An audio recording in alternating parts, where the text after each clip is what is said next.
శ్రీ చౌడేశ్వరీదేవి జ్యోతిష్యాలయం ప్రముఖ జ్యోతిష్యులు కాళికాదేవి ఉపాసకులు జ్యోతిష్య పండిత్ ఎంకే శాస్త్రి గారు మీ హస్తరేఖలు ముఖ లక్షణము ఫోటో జాతకం చూసి మీ జీవిత సంపూర్ణ భవిష్యత్తు తెలపగలరు. మీకు ఎటువంటి సమస్యలు ఉన్నా చౌడేశ్వరీదేవి పూజలు చేసి పరిహారం చేయగలరు. స్త్రీ పురుష వశీకరణం 100% గ్యారంటీ. సెల్ 9481312761. నమస్తే folks, welcome to my channel. Folks, అలా వచ్చేటప్పుడు తల వంచితే ప్రాణం నిలబడుతుంది. గొడవైనప్పుడు ఒక అడుగు వెనక్కి వేస్తే బంధం నిలబడుతుంది. వెనక్కి తగ్గడం వలన క్షణం మాత్రమే ఓడిపోతాం, కానీ బంధం నిలబడడం వల్ల జీవితాంతం గెలుస్తూనే ఉంటాం. అసలు నేను ఈ మాట చెప్పడానికి గల కారణం జీవిత రాజశేఖర్ ఇష్యూనే. తెలుగు ఫిలిం ఇండస్ట్రీలో యాంగ్రీ యంగ్ మ్యాన్ గా మరియు పవర్ఫుల్ పాత్రలకి కేర్ ఆఫ్ అయిన డాక్టర్ రాజశేఖర్ తమిళ నటుడే అయినప్పటికీ తన ప్రతిభతో తెలుగులో కూడా స్టార్ హీరోగా ఎదిగాడు. ఇక ఇతని సక్సెస్ వెనుక తన భార్య జీవిత గారు ఎల్లప్పుడూ ఉంటూ వచ్చారు. అయితే అప్పట్లో చిరంజీవి, నాగార్జున, బాలకృష్ణ, వెంకటేష్ కి గట్టి పోటీ ఇచ్చిన రాజశేఖర్ ఉన్నట్టుండి తన కెరియర్ నుండి ట్రాక్ తప్పడం, అలా తను చేసిన అన్ని మూవీస్ ఫ్లాప్ అవడంతో ఇంట్లోనే ఉండే పరిస్థితి వచ్చింది. ఇదిలా ఉంటే ఒకప్పుడు సింహరాశి, శివరామరాజు, మహానంది, సూర్య, ఎవడైతే నాకేంటి ఇలాంటి సూపర్ హిట్ మూవీస్ ని డైరెక్ట్ చేసిన సముద్ర తాజాగా ఒక ఇంటర్వ్యూలో పాల్గొని జీవిత రాజశేఖర్ గురించి సంచలనమైన స్టేట్మెంట్స్ ఇవ్వడంతో ఇతని వ్యాఖ్యలు అన్ని చోట్ల హల్చల్ అవుతున్నాయి. అలా తను 2001లో సింహరాశి మూవీని రాజశేఖర్ తో కలిసి చేయగా ఆ మూవీ సూపర్ డూపర్ హిట్ అయినా కూడా ఆ తర్వాత వేరే మూవీస్ లో బిజీగా ఉండడంతో తను రాజశేఖర్ తో కలిసి పని చేయలేకపోయాడని, కానీ అతను మాత్రం తనతో వర్క్ చేయాలని చెప్పేవాడని, అలా తనకి నచ్చిన కథల్ని తన దగ్గరికి పంపగా దాదాపు 5 సంవత్సరాల్లో చాలా కథల్ని విన్నా కూడా తనకి ఒక్క కథ కూడా నచ్చలేదని, కానీ మలయాళంలో వచ్చిన లయన్ సినిమా చూశాక ఆ స్టోరీ బాగా నచ్చడంతో తను ఆ కథలో 60% మార్పులు చేయడానికి ఒప్పుకుంటేనే తమతో ఈ సినిమా చేస్తానని చెప్పగా అందుకు జీవిత రాజశేఖర్ కూడా ఒప్పుకున్నారని, అలా ఎవడైతే నాకేంటి అనే పేరుతో ఆ సినిమా షూటింగ్ ని స్టార్ట్ చేయగా కొన్నాళ్ల షూట్ తర్వాత ఆ రష్ ని అందరూ కలిసి చూడగా అవుట్పుట్ వేరే లెవెల్లో రావడంతో ఫైనల్కి వచ్చేసరికి సినిమా హిట్ అయ్యేలా ఉందని, సముద్రని తొలగిస్తే ఆ ప్లేస్ లో మన పేరు వేసుకోవచ్చని జీవిత నిర్ణయించుకొని ఈ విషయం రాజశేఖర్ కి చెప్పిందని, దీంతో అప్పటి నుండి రాజశేఖర్ సెట్ లో ఓవర్ యాక్టింగ్ చేస్తూ షార్ట్ సీన్ డైలాగ్స్ బాగోలేవని, ఇంకాస్త డెవలప్ అవ్వాలని తనని ఇరిటేట్ చేస్తుంటే జీవిత అతన్ని కూల్ చేస్తున్నట్లు నటిస్తుండేదని, ఇక అలా తనకి పరిస్థితి అర్థమై ఒక స్టేజ్ లో బరస్ట్ అవుతూ ఈ సినిమా డైరెక్టర్ గా మీ పేరు వేసుకోవాలంటే వేసుకోండి గాని ఒక మనిషిని ఇలా బాధ పెట్టొద్దని చెప్పి వెళ్ళిపోయాడని, కానీ ఆ తర్వాత కొంతమంది పెద్దలు పంచాయతీ పెట్టి తనతో ఆ మూవీని కంప్లీట్ అయ్యేలా చేసినా కూడా చివరికి మళ్ళీ వారిద్దరూ తనతో గొడవ పెట్టుకొని తనని ఆ మూవీ నుండి బయటికి వచ్చేలా చేసి డైరెక్టర్ గా జీవిత రాజశేఖర్ పేరు వేసుకున్నారని, అలా వారిద్దరూ కలిసి తనకి వెన్నుపోటు పొడిచారని చెప్పడంతో సముద్ర వ్యాఖ్యలు ఇప్పుడు అన్ని చోట్ల హల్చల్ అవుతున్నాయి. నిజంగానే జీవిత రాజశేఖర్ చిరంజీవి వల్లే జైలుకి వెళ్లాల్సి వచ్చిందా? చిరంజీవి ప్రజారాజ్యం పార్టీ పతనం అవ్వడానికి జీవిత రాజశేఖరే కారణమా? స్టార్ హీరోగా ఉన్న రాజశేఖర్ కెరియర్ ఎందుకు నాశనమైంది? శ్రీదేవితో పెళ్లి క్యాన్సిల్ అవ్వడానికి గల కారణాలేంటి? రాజశేఖర్ కూతుర్లిద్దరూ ఇండస్ట్రీలో ఎందుకు సక్సెస్ అవ్వలేకపోయారు అని నమ్మలేని నిజాన్ని ఈ వీడియోలో చెప్పడానికి నేను ప్రయత్నిస్తాను. మీరు మాత్రం ఈ వీడియోని పూర్తిగా చూడండి. పద్మ అలియాస్ జీవిత, ఈమె 1966 మే 24న తమిళనాడులోని చెన్నైలో ఒక మిడిల్ క్లాస్ ఫ్యామిలీలో జన్మించింది. తండ్రి రామనాథం, తల్లి శకుంతల. ఈమెకి ఒక అన్న, ఒక అక్క, ఒక చెల్లెలు కూడా ఉన్నారు. ఇక ఈమె తండ్రి చెన్నైలో హెల్త్ ఇన్స్పెక్టర్ గా పనిచేస్తే తల్లి నర్స్ గా పనిచేస్తుండేది. అలా జీవిత తన స్కూలింగ్ ని లక్ష్మీపురంలోని ప్రాథమిక పాఠశాలలో చదివింది. చదువుల్లో చురుగ్గా ఉన్న జీవిత చిన్నప్పటి నుండి బాగా చదువుకొని తల్లిదండ్రుల్లాగే మంచి జాబ్ కి వెళ్లి ఫ్యామిలీకి సపోర్టివ్ గా ఉండాలనుకుంది. ఇక అలా వీరున్న ఏరియాలో సినిమా ఆఫీసులు చాలా ఉండడంతో అక్కడే శింబు తండ్రి టి రాజేంద్రన్ మూవీ ఆఫీస్ ఉండడంతో జీవిత స్కూల్ కి వెళ్లేటప్పుడు ఆఫీస్ ని చూసుకుంటూ వెళ్తూ ఉండేది. ఇక ఒక రోజు ఈమెను టి రాజేంద్రన్ ఆపి తన మూవీలో యాక్ట్ చేయడానికి ఇంట్రెస్ట్ ఉందా అని అడగడంతో అందుకు జీవిత తన తల్లిదండ్రులు ఒప్పుకుంటే నటిస్తానని చెప్పి వెళ్లిపోయింది. ఇక ఇదే విషయం ఇంట్లో చెప్పగా ఇంటి ఆర్థిక పరిస్థితులు కూడా అంతంత మాత్రమే ఉండడంతో జీవిత తల్లిదండ్రులు కూడా ఈమెను యాక్ట్ చేయమని ఎంకరేజ్ చేయడం మొదలెట్టారు.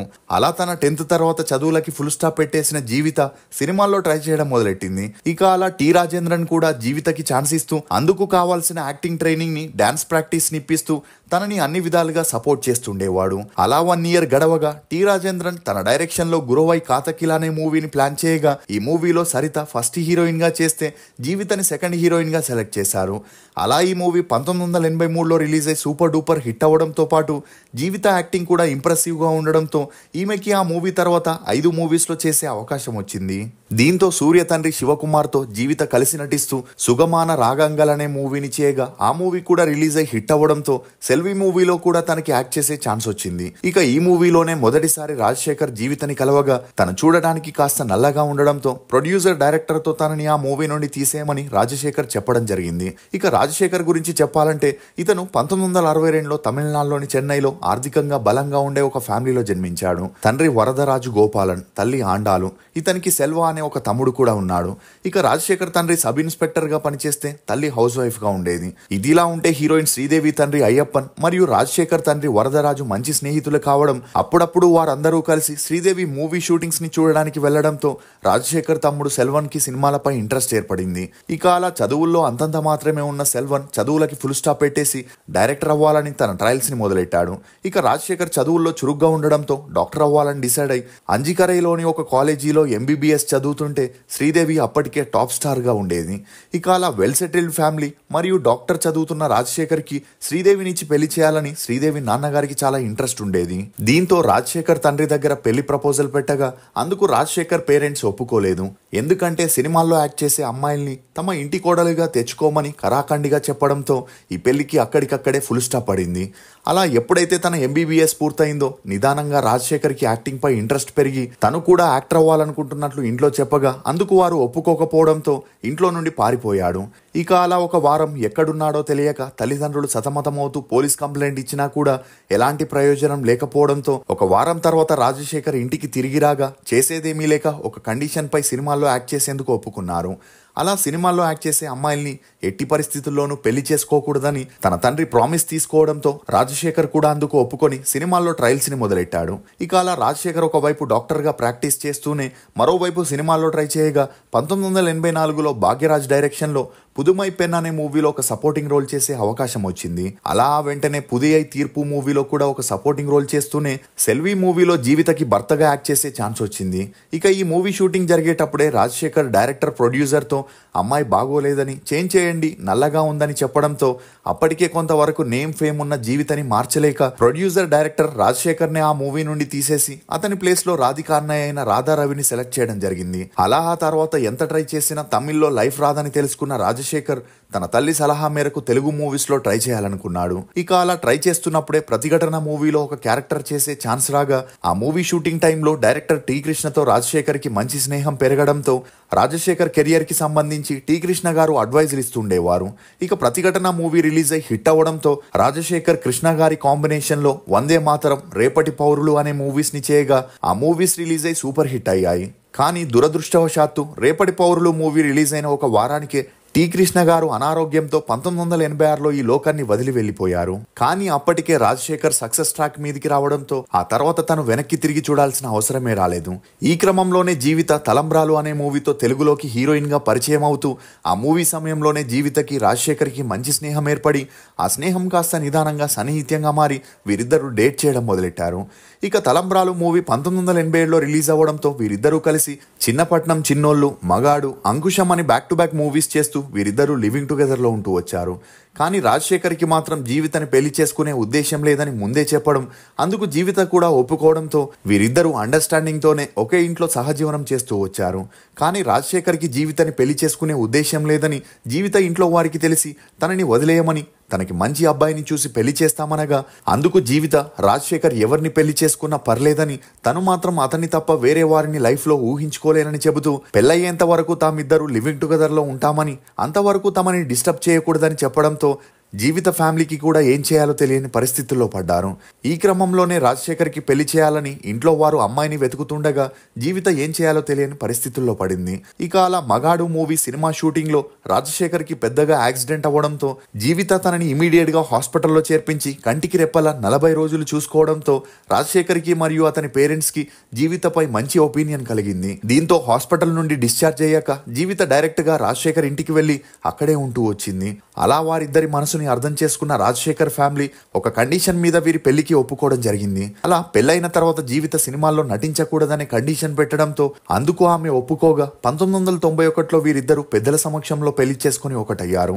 ఇక పెళ్లైన తర్వాత వీరి అన్యోన్య సంసారానికి గుర్తుగా శివాని, శివాత్మిక అనే ఇద్దరు అమ్మాయిలు కూడా జన్మించారు. ఇదిలా ఉంటే తమిళ్లో విక్రమ్ నటించిన సేదు మూవీ రిలీజ్ అయి మంచి హిట్ అవ్వడంతో జీవిత ఆ మూవీ తెలుగు రైట్స్ ని తీసుకొని తనే డైరెక్టర్ గా ఓన్ బ్యానర్ లో శేషు అనే టైటిల్ తో సినిమాని స్టార్ట్ చేసింది. ఇక ఈ మూవీ 2002లో రిలీజ్ అయి బాక్స్ ఆఫీస్ వద్ద బోల్తా కొట్టినా కూడా అప్పటి నుండి చాలా తమిళ్ మూవీ రైట్స్ ని తీసుకొని తెలుగులో చేయడం మొదలెట్టారు. అలా ఆయుధం, విలన్, ఆప్తుడు, నాయకుడు అని చేసిన అవి రిలీజ్ అయి యావరేజ్ గా ఆడడంతో వీరు ఆర్థికంగా చాలా నష్టపోవాల్సి వచ్చింది.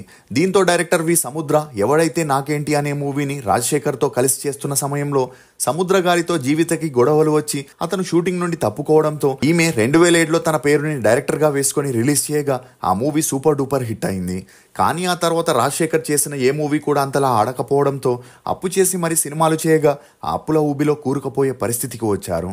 ఇక బయట డైరెక్టర్లు, ప్రొడ్యూసర్లు రాజశేఖర్తో వర్క్ చేసేందుకు ఇంట్రెస్ట్ చూపించినా కూడా వారు ముందుగా జీవితకి స్టోరీ చెప్పి ఆమెకి నచ్చితేనే ఒప్పుకుంటుందని, అది కూడా వారు అడిగినంత డబ్బుతో పాటు ఫెసిలిటీస్ ఇస్తేనే రాజశేఖర్ డేట్స్ ని కేటాయిస్తుండేదని అలా నానా కండిషన్స్ పెట్టడంతో విసుగు చెందిన చాలా మంది ప్రొడ్యూసర్లు, డైరెక్టర్లు రాజశేఖర్ ప్లేస్ లో ఇతర హీరోలని తీసుకోవడం మొదలెట్టారు. ఇక అలా ఛాన్సులు తగ్గడంతో వీరే ఓన్ బ్యానర్ లో మహంకాళి, గడ్డం గ్యాంగ్ అని చేసిన ఆ మూవీస్ రిలీజ్ అయ్యి అటొచ్చి ఇటు వెళ్లిపోయాయి.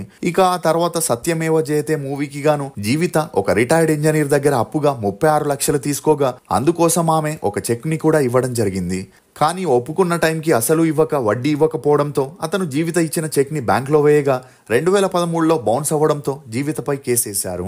అలా ఆమె కోర్టుకి హాజరు కాకపోవడంతో కోర్టు అరెస్ట్ వారెంట్ ని కూడా జారీ చేసింది. ఇక ఇదిలా ఉంటే మా ఎలక్షన్ సమయంలో శ్రీరెడ్డి జీవిత మీద సంచలన ఆరోపణలు చేస్తూ ఇండస్ట్రీలో కాస్టింగ్ కౌచ్ గురించి మాట్లాడుతూ జీవిత తన భర్త కోసం హాస్టల్ నుండి అమ్మాయిల్ని తెస్తుందని, ఇంకా ఇండస్ట్రీలో చాలా మంది హీరోయిన్స్ కి ఛాన్స్ ఇస్తానని మభ్యపెట్టి వారిని తన దగ్గరికి పంపిస్తుందని చెప్పడంతో అప్పట్లో ఈమె వ్యాఖ్యలు హల్చల్ అయ్యాయి.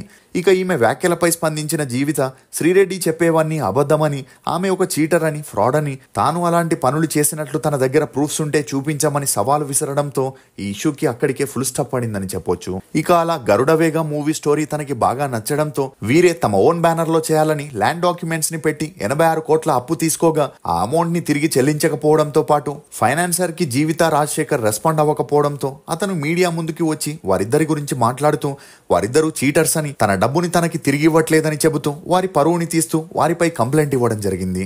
దీంతో వేరే దారి లేక జీవిత, రాజశేఖర్ అప్పు కట్టడానికి తమ ఇంటిని అమ్మాలని డిసైడ్ అవ్వగా ఈ వార్తలు టాలీవుడ్ వర్గాల్లో వైరల్ అవ్వడంతో ఆ ఇల్లుని చిరంజీవి గారి కోడలైన ఉపాసన 200 కోట్లు పెట్టి కొనుక్కొని తన కూతురు పేరు మీద రాయడం విశేషం. ఇదిలా ఉంటే 2002లో తమిళ్లో రిలీజ్ అయిన రమణ మూవీ రైట్స్ ని కొనుక్కునేందుకు జీవిత, రాజశేఖర్ తమిళ్ డైరెక్టర్, ప్రొడ్యూసర్స్ తో అగ్రిమెంట్ వేసుకొని తనకి అడ్వాన్స్ ఇవ్వడం జరిగింది. ఇక ఇదే విషయం తమకి అప్పట్లో క్లోజ్ గా ఉన్న చిరంజీవితో చెప్పగా చిరంజీవికి కూడా రమణ మూవీ నచ్చడంతో ఎక్స్ట్రా అమౌంట్ నిచ్చి ఆ మూవీ రైట్స్ ని అరవింద్ గారి చేత కొనిపించడం, అలా ఆ మూవీని ఠాగూర్ గా చేయడం జరిగింది.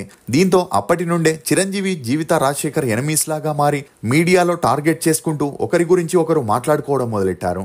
అంతేకాకుండా చిరంజీవి తమని అవమానించేలా తన కోడలతో తమ ఇల్లుని కొనుక్కున్నారని చెప్పడంతో ఈ వ్యాఖ్యలు హల్చల్ అయ్యాయి. ఇదిలా ఉంటే రాజకీయాల మీద మక్కువ ఎక్కువగా ఉండడంతో జీవిత, రాజశేఖర్ 2006లో టీడీపీలో జాయిన్ అవ్వగా అందులో తమకి అంతలా ప్రయోజనం కలగకపోవడంతో రాజశేఖర్ రెడ్డి గారి సలహాతో కాంగ్రెస్ లో జాయిన్ అవ్వగా అప్పుడే చిరంజీవి ప్రజారాజ్యం పార్టీని కూడా స్టార్ట్ చేయడం జరిగింది.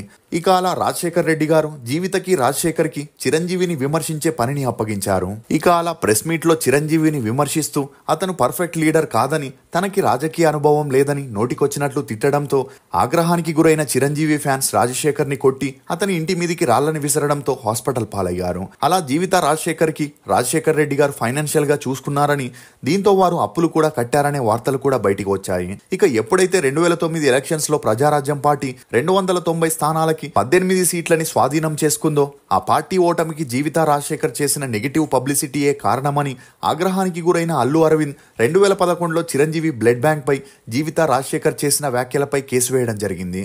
అలా అతను 2011లో కేసేస్తే 2023లో నాంపల్లి కోర్టు తీర్పునిచ్చి శిక్షణ విధించిన ఇమీడియట్ గా బెయిల్ పై వీరిద్దరూ బయటికి రావడంతో ఈ కేసుకి అక్కడికే ఫుల్ స్టాప్ పడింది. ఇక ఆ మధ్యలో రాజశేఖర్ కి హెల్త్ బాగోలేక హార్ట్ అటాక్ రావడంతో ఎక్కువగా షూటింగ్స్ చేయకుండా ఇంటికే పరిమితం అవ్వాల్సి వచ్చింది. ఈ సమయంలోనే తన ఇద్దరు కూతుర్లని తమ సినీ వారసులుగా తీసుకురావాలని పెళ్లి సందడి సినిమాతో పెద్దమ్మాయి అయిన శివానిని ఎంట్రీ ఇప్పించి ఆ తర్వాత అద్భుతం, WW, శేఖర్, జిలేబీ, కోటబొమ్మాలి అని 10 సినిమాల్లో 2 వెబ్ సిరీస్ లో యాక్ట్ చేసిన అంతలా గుర్తింపు రాలేదు. ఇక రెండో కూతురు దొరసాని మూవీతో ఎంట్రీ ఇచ్చి వీడు, పంచతంత్రం అనే మూవీస్ ని చేసిన అంతలా సక్సెస్ ని అందుకోలేకపోయింది. ఇందుకు కారణం జీవిత స్క్రిప్ట్, కాస్టింగ్ లాంటి వాటిలో ఇన్వాల్వ్ అవ్వడం, మధ్య మధ్యలో డబ్బుల్ని ఎక్కువగా డిమాండ్ చేయడంతో నిదానంగా ఇద్దరు కూతుర్లకి ఛాన్సులు తగ్గుతూ ఇంట్లోనే ఉండే పరిస్థితి వచ్చింది. జీవిత, రాజశేఖర్ చేసిన మూవీస్ లో మీ ఫేవరెట్ ఏదనేది కమెంట్ సెక్షన్ లో తప్పకుండా తెలియజేయండి. ఫోక్స్, నిన్నుగా కోరుకునేవారు ఎప్పుడూ నీతోనే ఉంటారు. నీ నుండి ఏదో ఆశించేవారు అవసరం తీరాక ఇక అనవసరం అని వదిలేస్తారు. ఇది ఫోక్స్, జీవిత, రాజశేఖర్ గురించి కొన్ని నమ్మలేని నిజాలు. ఈ వీడియో మీద మీ అభిప్రాయాన్ని కమెంట్ సెక్షన్లో తప్పకుండా తెలియజేయండి. మేము చేసిన ఈ వీడియో మీకు నచ్చినట్లయితే ఒక లైక్ ద్వారా మీ సపోర్ట్ని మాకు తెలియజేయండి. For more interesting videos please subscribe to CR voice. Thank you.